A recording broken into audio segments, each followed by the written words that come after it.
So just before people come in here, just by way of introduction, I'm Peter Alexievich. This is the Live at 5 from Kyiv.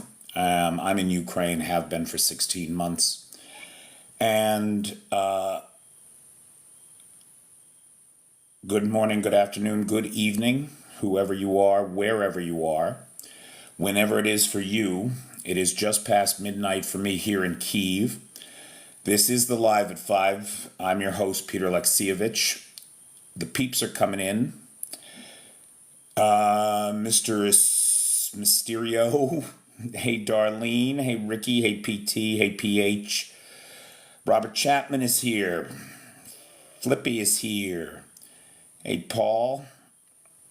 Charlie. Hey, Renee Herman.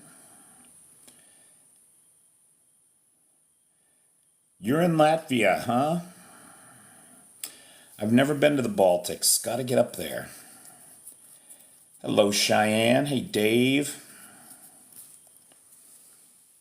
Hey, Marha. I'm plugging along, thanks. Hey, Nightshade. Trash Hunter is here. Hey, Eli. Troy. Mr. Frazier, how do you do? Hello to the peeps.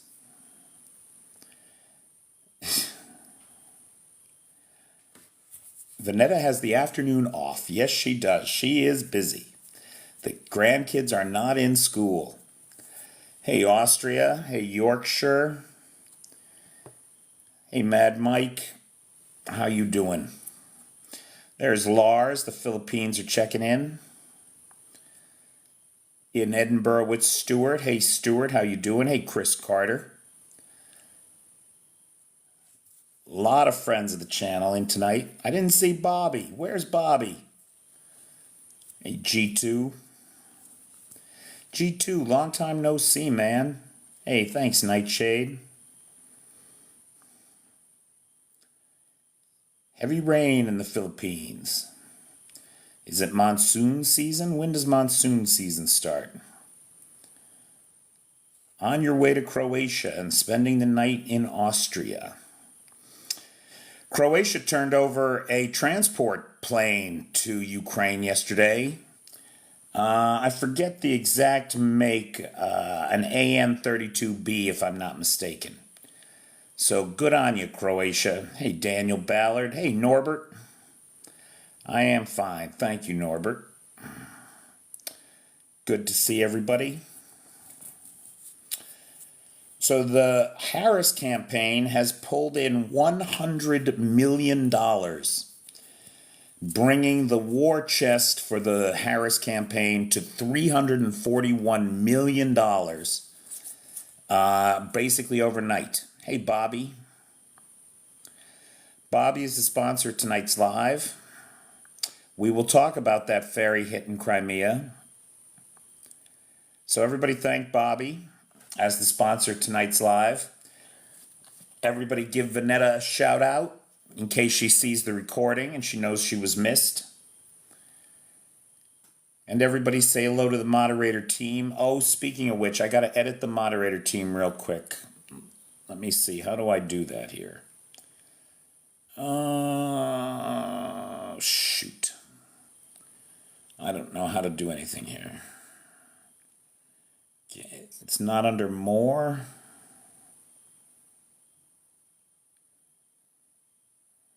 I'll have to do it later. That's all. Okay. Anyway. All right. So, ladies and gentlemen and other non-binary folks, welcome. This is the Live at 5. I am your host, Peter Alexievich. Hey, hobo. And last night I mentioned that the EU will direct the first aid from the frozen Russian assets for the purchase of Ukrainian equipment, but we didn't have a number. Today we have a number. It's 1.4 billion euros. So 1.4 billion euros in frozen Russian assets will be directed for the purchase of weapons for Ukraine, which is incredible. Somebody wants a happy birthday shout out to Mara. Well, happy birthday, Mara. I hope that helps. And thank you, Mara. Hey, Mike Gordon. So that 1.4, my pleasure. Thank you. Hey, Bertie.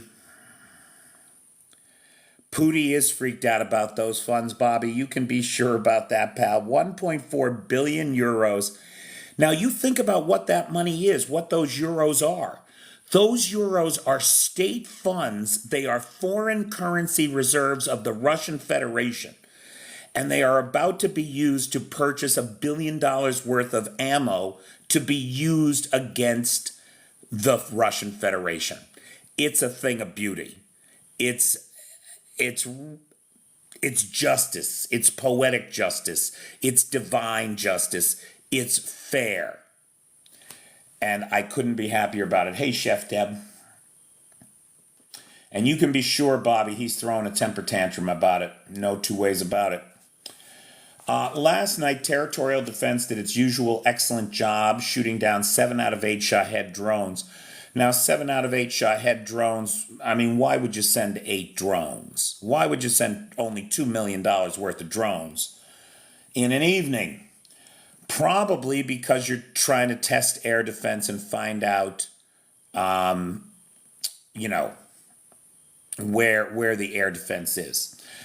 Somebody asked how much 1.4 billion euros is in US dollars. Just doing the conversion off the top of my head, it's about 1.7 billion, if I'm not mistaken. Has somebody got an extra screen open that they can do that on real quick? Just check my math. It's probably in the range, if I'm not mistaken, between 1.6 and 1.65 and 1.7 billion US. But I haven't checked the exchange rate today.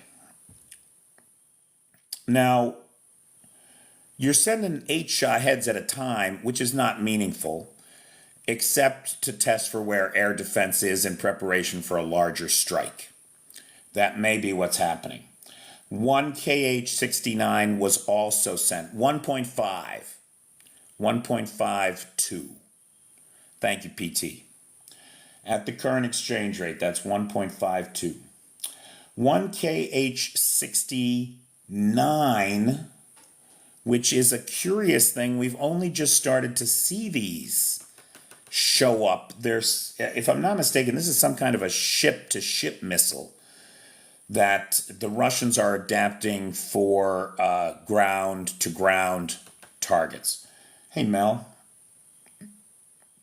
That one missile did not reach its target, but the Ukrainians did not claim to have shot it down, which is kind of unusual. We don't see that.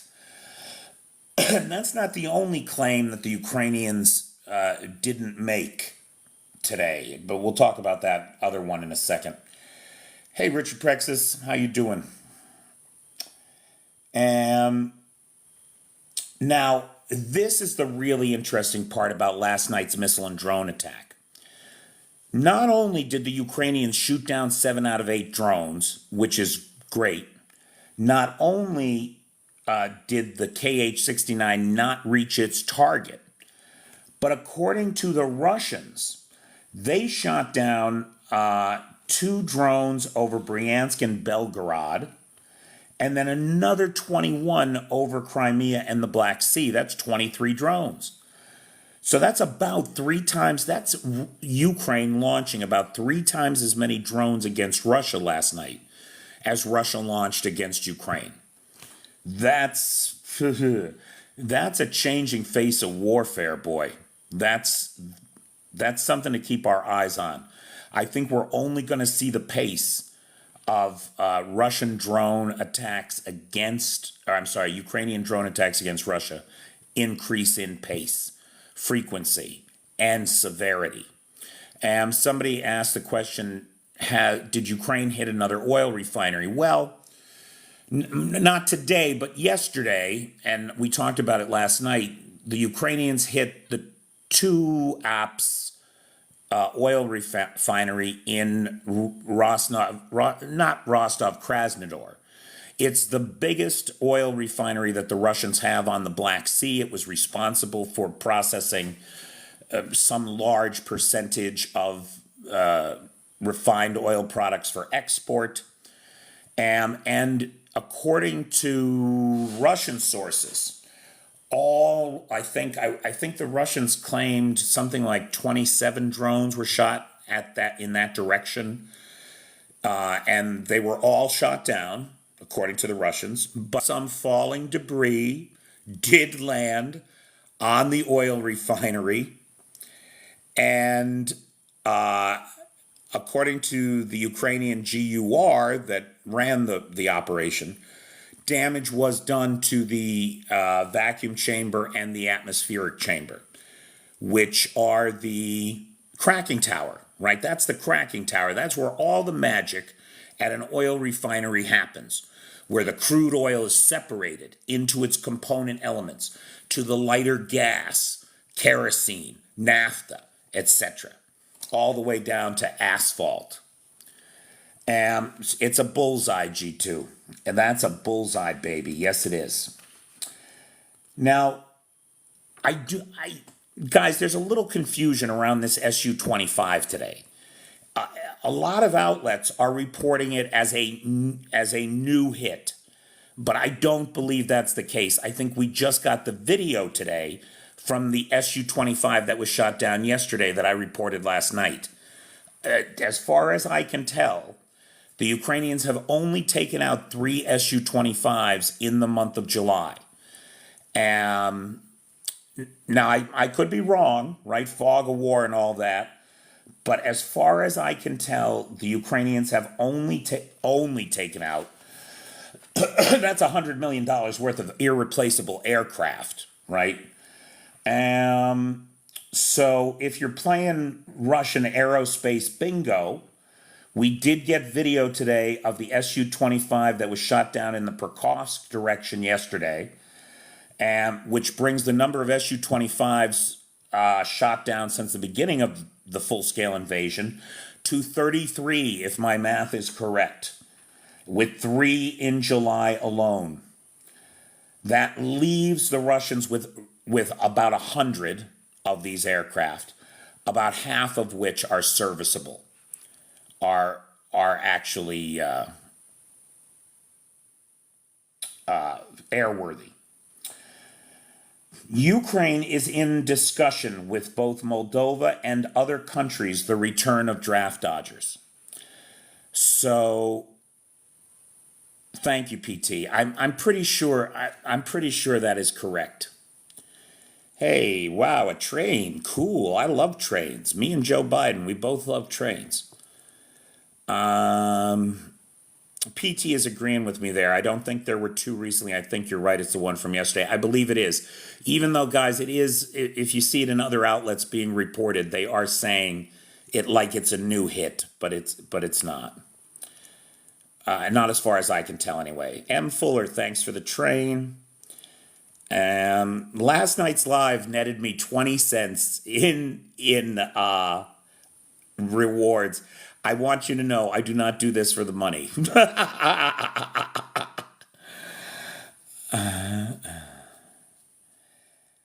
Okay. Thank you, MJS 1966. Ukraine, as far as we know, has not received any F-16s yet. Okay. Well, here's the thing, Dnipro. I have a hard time understanding it. I really do. I mean, I understand, the fear of dying. I understand the mixed emotions. Maybe you have a family that's Russian and Ukrainian. But I don't get it. This is an existential crisis. The very existence of Ukraine is up for grabs here. And to not want to be part of that, not want to solve that, I don't get. And as far as I'm concerned, if you got a notice, a conscription notice from the government, a legal conscription notice during a time of martial law, and you flee, you are subject to all the criminal penalties thereof. Just like those guys that ran to Canada and had a hard time getting their U.S. citizenship back. I mean, I know it's a hard thing, but I don't understand the running away. I don't get it. Tiblisi continues down the path of Russian placation by placing 300 Georgian servicemen fighting in the Ukrainian Foreign Legion on a wanted list for terrorism. Georgia is just stuck, boy. First, there was the anti-LGBTQ legislation. Then there was the foreign agents law. And now they are placing the people in Ukraine fighting in the war on a wanted list for treason. Now, this follows Russia doing the same thing. So Russia did this about, I want to say back in October. But now Georgia has done it too. Because Georgia is just slipping backwards, boy, sliding away. Let me go back to Dnipro's comments here. The biggest factor is that people don't believe that our government will take care of families. That's the biggest thing.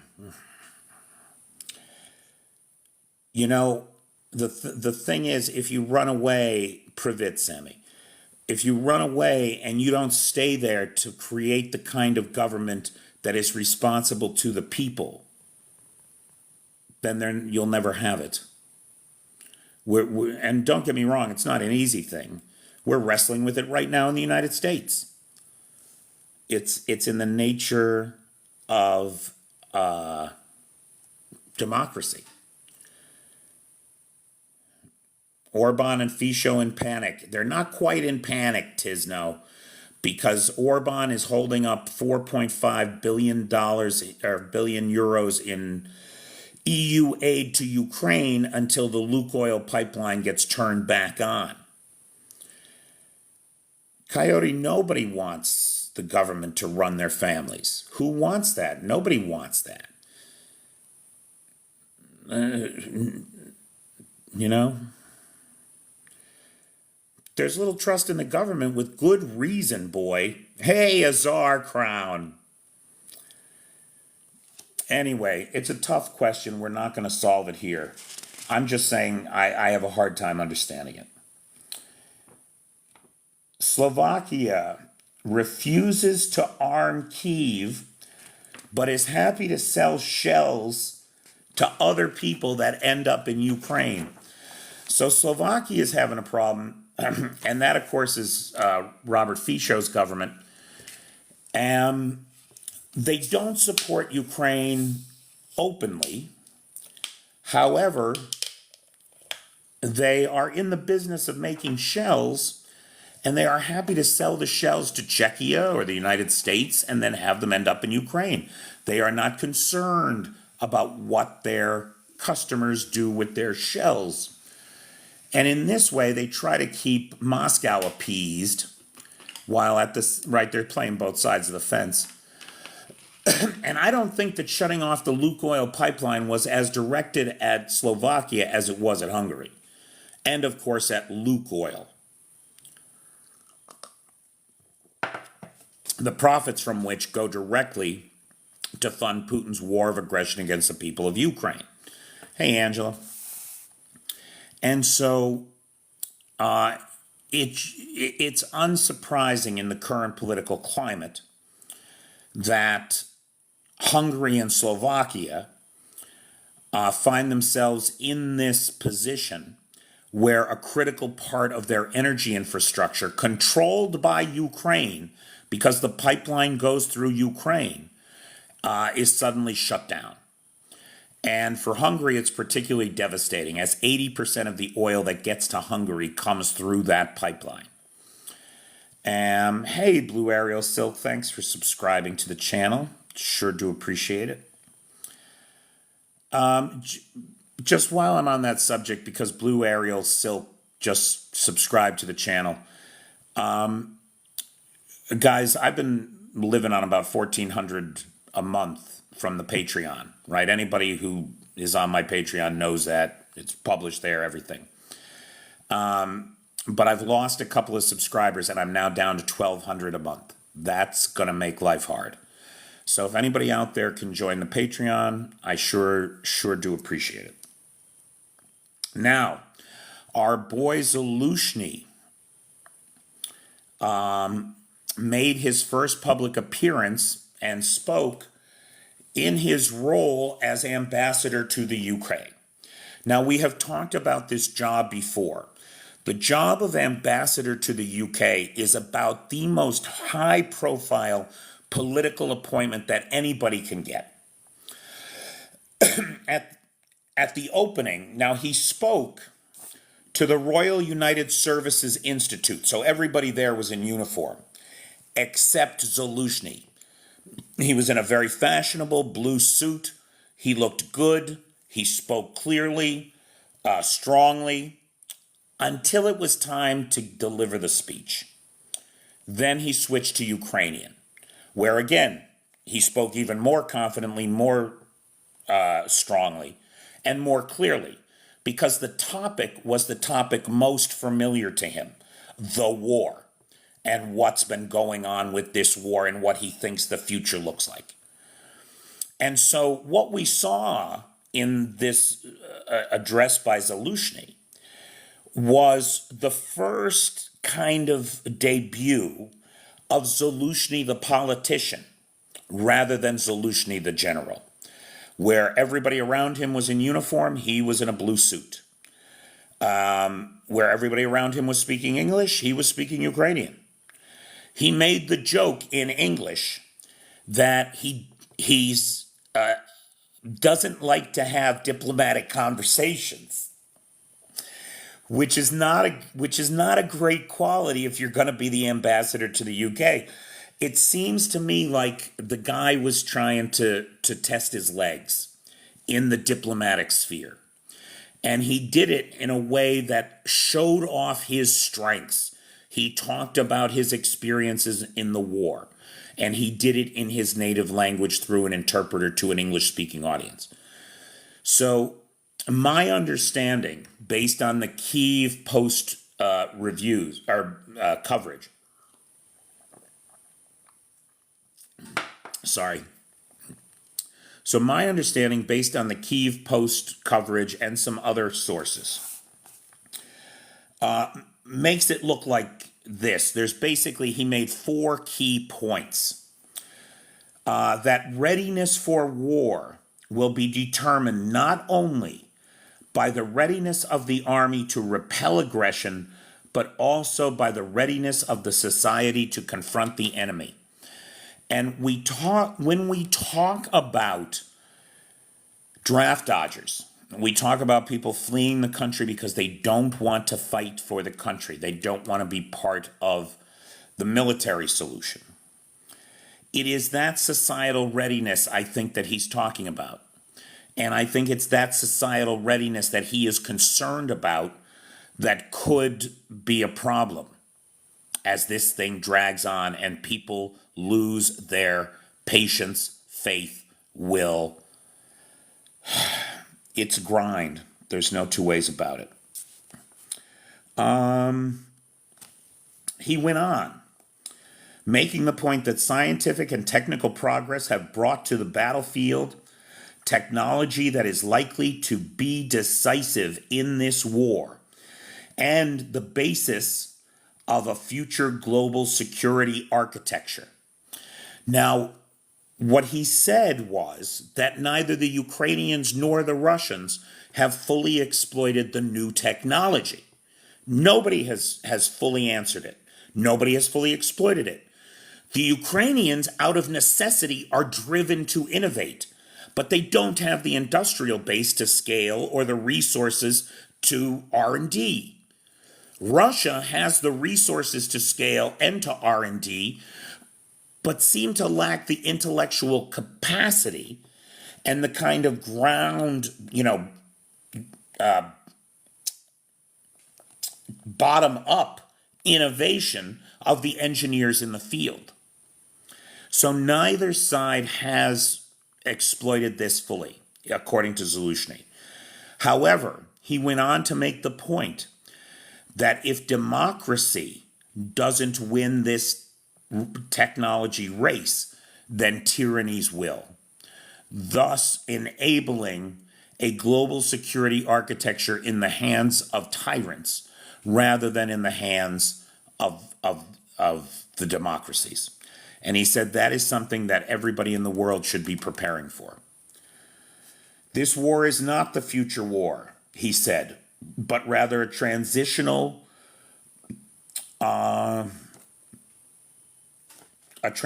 conflict forging new patterns of modern warfare in Ukrainian blood and victory, which was really stirring. I mean, that was, even through the translator, that was a stirring kind of statement to make. Tyrants in the 21st century will require eternal war to keep their populations in line. Everyone else needs to prepare to defend against them. And that's exactly what we're seeing out there in the world today. It's exactly what we're seeing. He's right on target with that. Now, somebody alluded to a ferry being hit. A car ferry was hit. A car ferry was hit just on the other side of the Kerch Bridge in Russia, on one of those little spits out in the middle of the straits, the Kerch Straits. The train station and port was hit with drones. Russia blamed Kyiv. Kyiv denied any involvement. Now, generally speaking, if it's an HUR or SBU action or an Air Force action on part of the Ukrainians, they take credit for it, right? Why are they denying this? Was this drone attack friendly fire? Was it a Russian drone that hit the ferry and the train station? Was it partisan drones? We do not know. No one has claimed responsibility for it. The only accusations are the regional governor, the regional Russian governor, pointing the finger at Kyiv. But Kyiv is denying that it was them.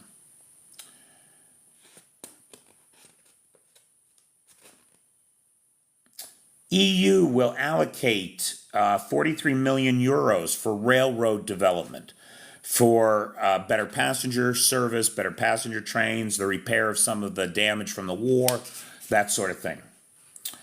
On the front line, the ISW is reporting Russian advances to the northeast of Kharkiv city.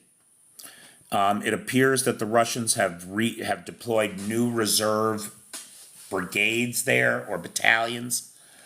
I gave you the details of that yesterday. Let me see if I have it right here. It was...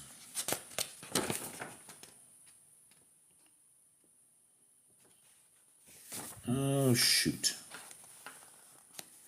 Okay, it was new assault units of the 155 separate Marine Brigade of the Pacific Fleet and the 18th Motorized Rifle Division of the Russian 11th Army Corps. They've been deployed and they are pushing back. They are pushing the Ukrainians hard. All of the forward momentum of the Ukrainians in Volchansk and surrounding areas seems to have ground to a halt. And the Russians are making marginal gains. There are all kinds of fog of war kind of reports coming out of Hilaboka. Some people are saying it's in the gray zone. Some people are saying that it's controlled, that the northern part of the town is controlled by the Russians still. And still others are saying that the Ukrainians are in charge. We don't know. It's a very fluid situation.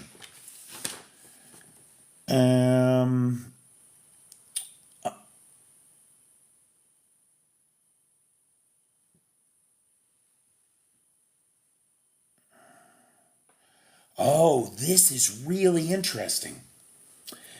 So Aviation Week magazine is reporting that the Ukrainians have invested in and deployed acoustic listening stations for the detection of drones. Apparently, there are 9,000 sensors with microphones, which I guess are basically just cell phones on a stick with a microphone connected and then some software to run them. And they listen for drones. They're programmed to listen for the sound of that, moped engine in the sky. And apparently, this early warning and tracking system is one of the reasons why territorial defense does such a great job in shooting them out of the sky. They got 9,000 of these sensors all across the country, and they are constantly listening for drones. Amazing. The full article is in Aviation Week this week. Kuleba is in Beijing and at an invitation from the foreign minister there. According to Kuleba, he will be searching for ways to talk to the Chinese about stifling Russian aggression. Oh, hey, we got power back. Hallelujah. Today was a tough day. We did not have much power today, I'm afraid. Okay. So Kuleba is going to Beijing at the invitation of the Chinese government to look for ways to stop Russia and to get to a just peace.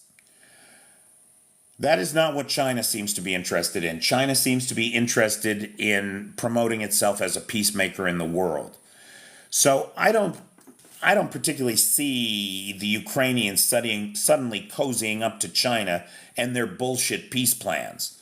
I see a savvy, really sharp guy. Kuleba's really sharp.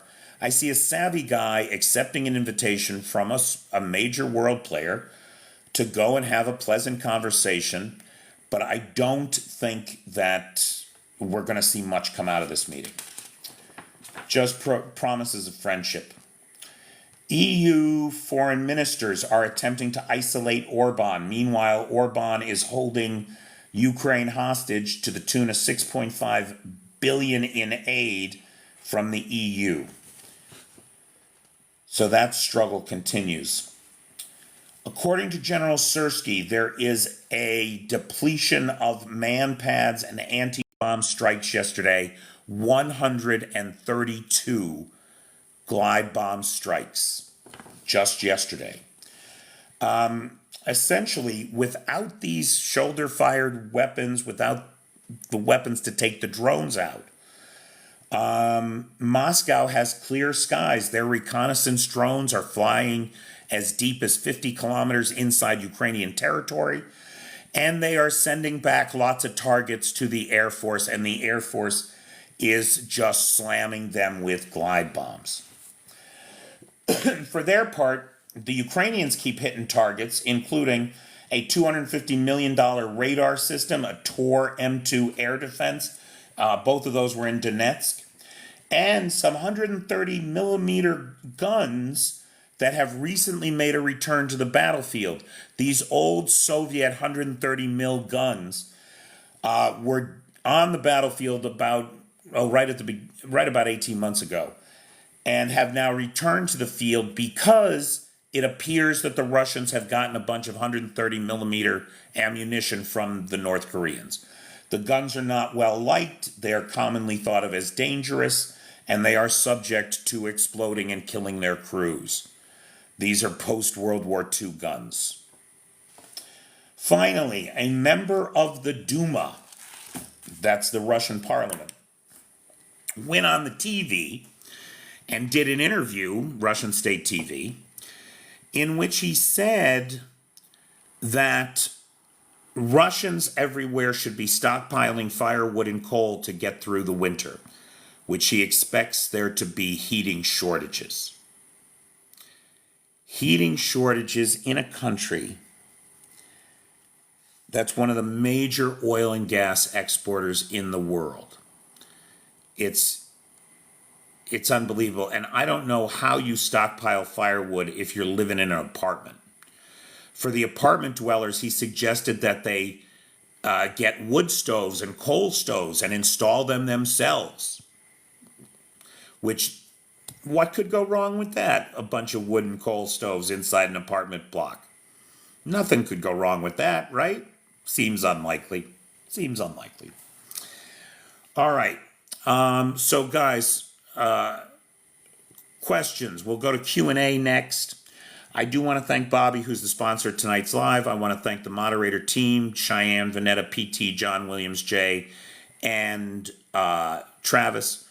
I also want to thank Nightshade, who's got the Peter's Peeps group over on the group Book of Faces. I want to remind everybody that Vanetta has the Google Doc share with our letters to Congress, the Senate, and the White House.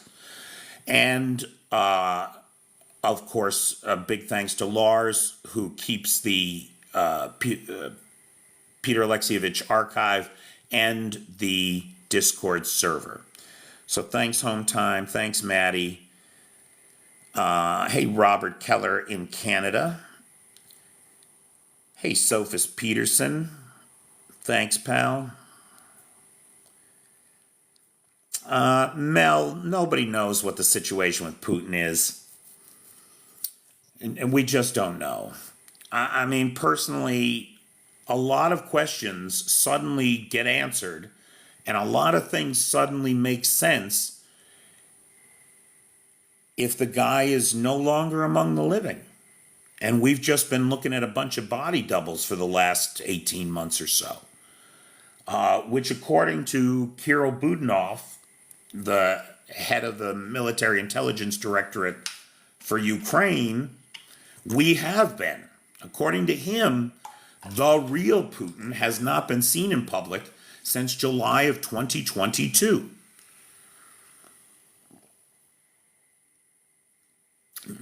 Now, it's important to note that Budanov is a consummate liar who is famous for spreading disinformation of his own to suit his own needs. So you got to take that with a grain of salt. But he did make that statement. Any ETA on additional Patriot systems? So Cheyenne, right now we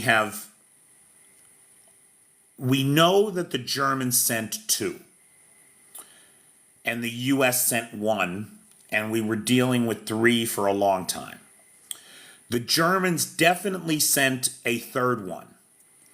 Now, they promised a 4th, and it's unclear to me whether they delivered the 3rd and 4th or just the 3rd.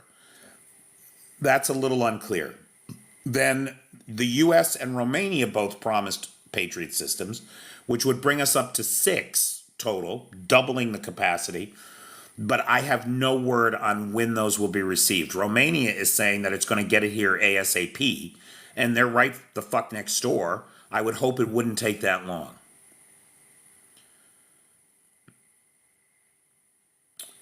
Where do you store a cord of wood? You need at least a cord. In my place in Pennsylvania, I used to go through a cord a week. I used to go through it. Now, it was a 2,400 square foot house, and the fireplace did a good job. But in the deep winter, it would be a cord a week. Yeah. So, yeah, I'm going to stock up, Anthony. I'm not going to stock up. I'll fucking move to Borispil and get a house with a fucking fireplace in it or something. Hey, Pugamone. The Dutch are not sending a system, truthful. The Dutch are assembling a system from launchers and command vehicles and radars from a bunch of different countries. And they plan to send that system that the group comes up with. But to the best of my knowledge, they have yet to acquire all of the component pieces.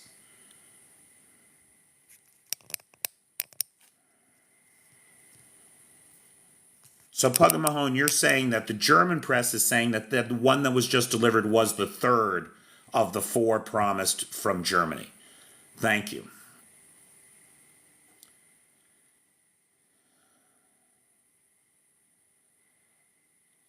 Yeah, Mein Kampf, we talked about that briefly, that the process of isolating Orban continues.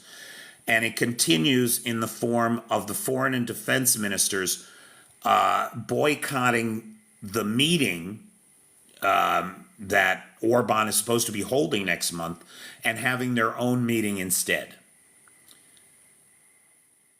We have talked about the F-16s, F and hell. There's no joy in Mudville on that.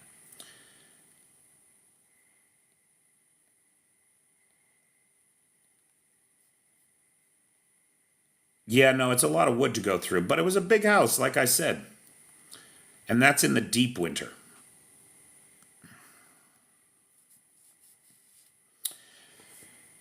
Dom says, I've seen several videos of upgraded T-62s on rail lines. I'm assuming they will be used at mobile. I'm not sure what that means, but they're going to get used. They're going right to the front, Dom. They're going right to the front to be used as tanks.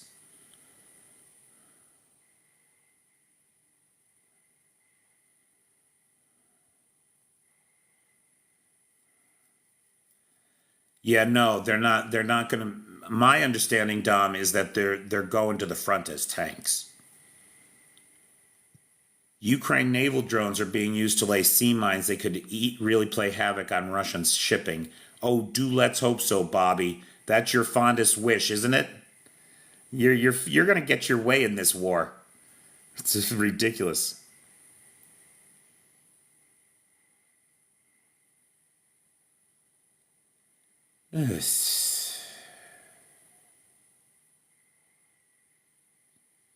Guys, we're here to talk about Ukraine, not my firewood consumption.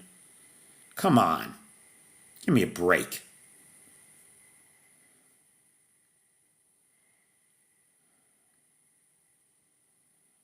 Hey, Russell Kennedy. Would taking out roads and rails in Russia slow the offense? Yeah, taking out roads and rail is always going to slow things down.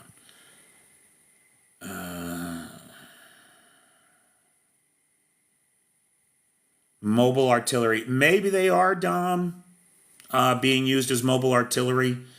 But, oh my God, yes, the thing had an adjustable flue. Jesus Christ. You people are, like, easily diverted. Squirrel! Give me a fucking break. Drop it with the firewood. I'm sorry I goddamn revealed a single personal detail of my life just now. Unbelievable. No adjustable flue. Dom, as far as I know, the T-62s are all the Russians have left, really. And they're sending them to the front to be used as tanks. The armored personnel carriers are shot to shit. The Russians have lost over 15,000 armored personnel carriers. By some OSINT estimates, that's 80% of their armored personnel carriers.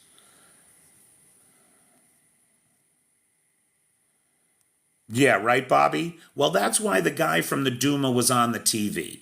Because there have been a lot of protests in Rostov and Krasnodar around the lack of electricity, which the irony of that in the face of what the Ukrainians have suffered with electricity in the face of the Russian invasion is just insane. Well, I think one of the upgrades that Dom is talking about when he saw those T-62s in transit on the trains are cope cages. They're all getting cope cages. And a cope cage is just like a chicken wire. It's just like a chicken wire cage around the tank that tries to keep drones at bay. They are particularly ineffective at that.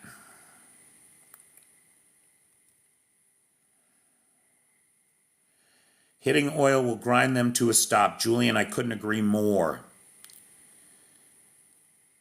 Well, you know, Bobby, that is the thing. I cut my own firewood, god damn it. I wasn't buying it from anybody. I had a stand of cherry that had been killed off by the blight, and it had seasoned standing. It was the perfect fucking firewood. So what do you care if I was cutting it myself? It's so stupid. It's such a stupid conversation to even be having in the face of what's going on here. I don't even own that property anymore.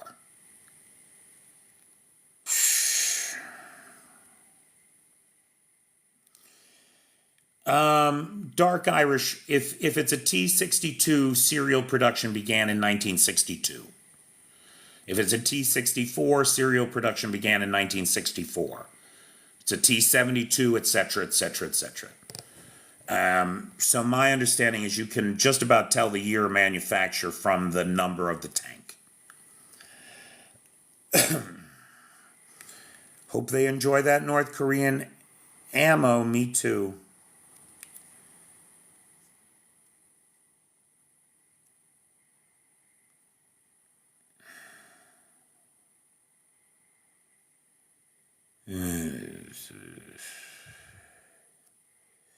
Oh, you're funny, Richard.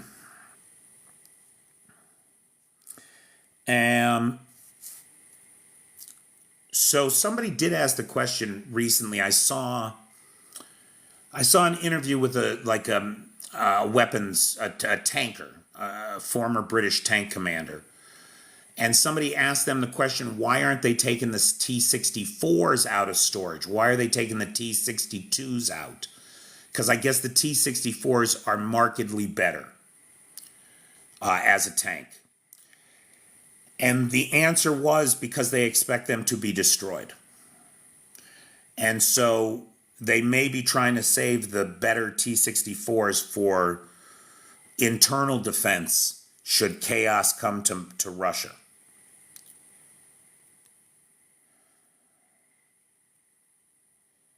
Thank you, Van.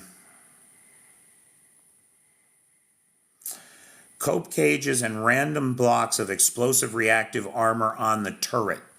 Now, what's interesting about that, Dom, is did you see the videos of the Russian tankers removing the explosive reactive armor from the tanks, opening it up, and it's filled with plywood? That's what a lot of the explosive reactive armor that's on those tanks actually is. They're just pouches filled with plywood. There's no armor there at all.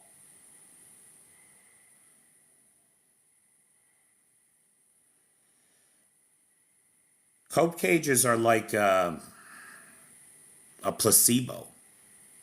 They're like a placebo. They make you think you've done something for yourself when you very likely haven't. So Truthful mentions that in addition to the turtle tanks, we're now seeing porcupine tanks, which are tanks that have a cope cage over them and then all these little spiky things that stick out. I guess the idea is that it gets you another half a meter away from the vehicle when the drone explodes, is the idea. Hey, Sarah Bradshaw.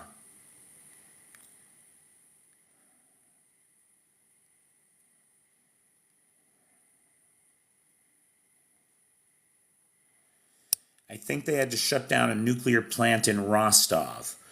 Dark Bamboozler, I did hear something about that, but I don't know the details. Hey, Tony.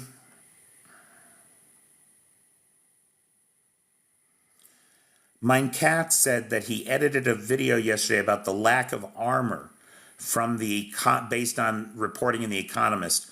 Is that David Axe? Who am I? No, David Axe writes in Forbes. Never mind.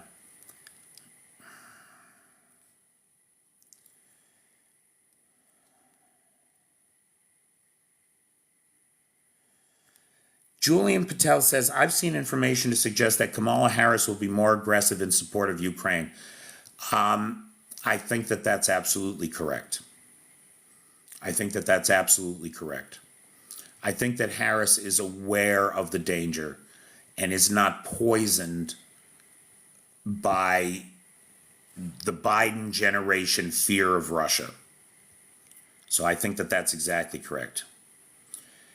The Kherson Marines on the left bank of the Dnipro all withdrew from there last week. They gave up their positions in Krinky last week.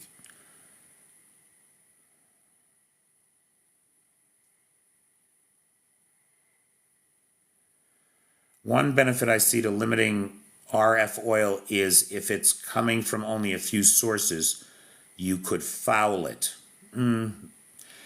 The Ukrainians have to be careful about fouling the world crude supply, or tampering with doing anything that will drive up oil prices.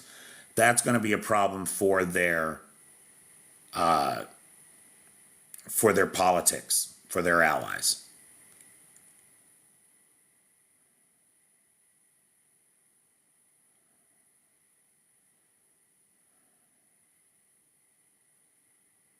Russia are running out of Soviet-era stocks. Problem isn't manpower, it's the vast stock of Soviet stocks. I think manpower is also a problem, Mind Cats. Otherwise, we wouldn't see all of these huge incentives to get people to sign up for the military and all of the efforts to rope in folks from other countries. Giraffe tanks with periscopes are coming, Hobo, any day now. Right after the pigs with wings. The ferry was damaged. It wasn't sunk, as far as I know. Hey, Betty Thompson, how you doing?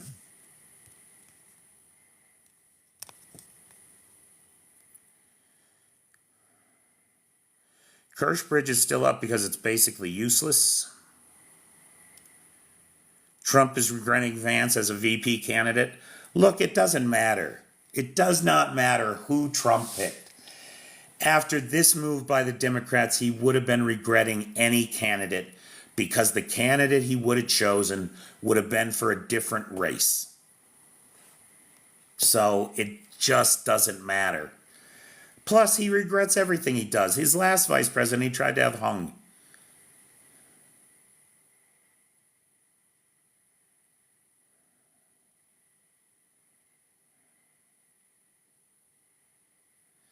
Okay, now James Aldridge is answering the question about the reactor in Krasnodar. And according to James, they had to shut down Reactor 1, leading to rolling blackouts in Krasnodar Oblast and the growing protests that we've talked about. I'll have to take a look at that. I was unaware that that was tied to a reactor outage.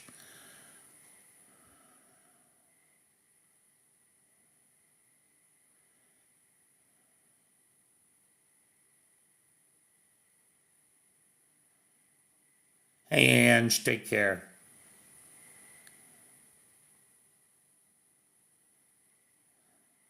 The Kerch Bridge can no longer be used for military transport.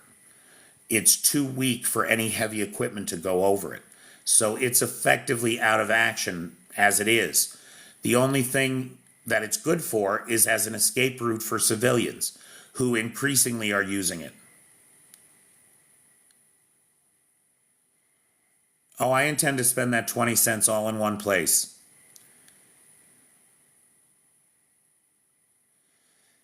They have no issue with getting 30,000 new soldiers a month. But mein Katz, they're getting about 30,000 new soldiers a month. They're losing about 30,000 new soldiers a month. 30,000. Of that 30,000, how many are ethnically Russian? How many are from St. Petersburg? How many of them are from Moscow?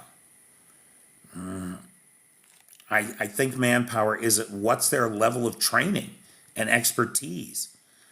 I'm not saying that you're wrong. I'm just saying that manpower is also a problem for the Russians.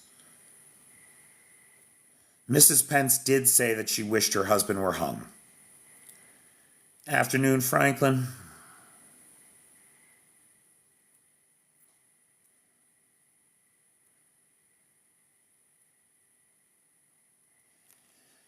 The rail bridge is still working across the Kerch Bridge, but only passenger rail has been on it. Now, there was a recent supply train that carried fuel across the bridge. But as I understand it, that activity has ground to a halt.